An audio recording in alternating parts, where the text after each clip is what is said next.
already. We'll find out how the government plans to finance the deficit.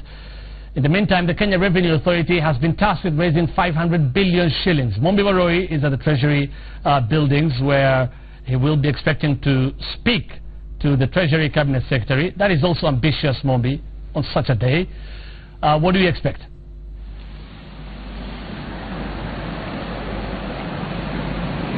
Good morning. Thank you very much, Hussein. Yes, indeed, we are coming to you live from the Treasury building, where we do expect Cabinet Secretary Henry Rotich will be presenting later in the afternoon at about 3 p.m.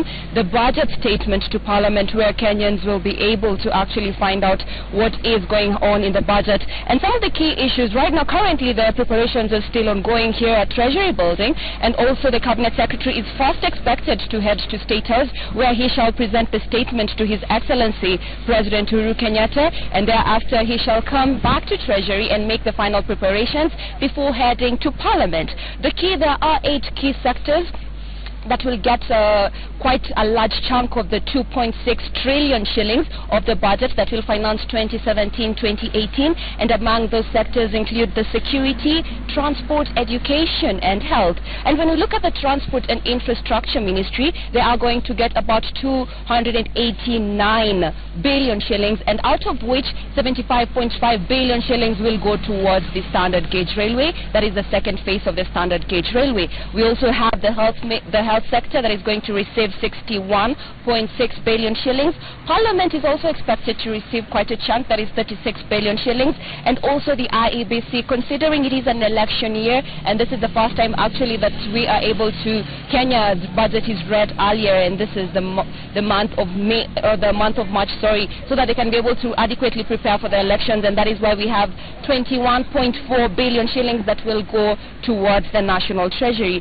Why is this budget significant? The reasons why, Hussein, this budget is very significant: it is the last one for the Jubilee government, so the Cabinet Secretary Henry Rotich has a very huge task ahead of him to ensure that the budget becomes Mwananchi friendly, because from the comments, Mwananchi says that they do not feel the impact of the growing economy, and what they expect from the budget is that the cost of living will indeed come down. And also, when we look at the Kenya Revenue Authority, has been tasked to raise 1.7 billion shillings, and so far 1.7 trillion shillings, and so far they've only been able to raise 1.4 billion. So this is also another huge task that is facing the Kenya Revenue Authority, in as much as they say that the measures that have been put in place to seal the loopholes are adequate for them to actually raise this amount.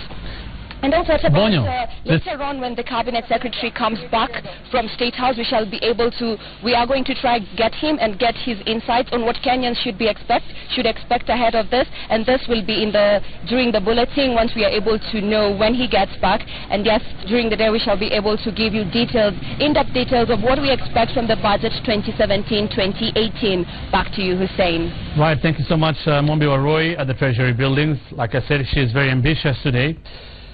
Just like the ambitious budget estimates, she'll be expecting to speak to Cabinet Secretary Henry Rotich, a very busy man today. We cross over now to Parliament, where Francis Kashuri and Patrick Igunza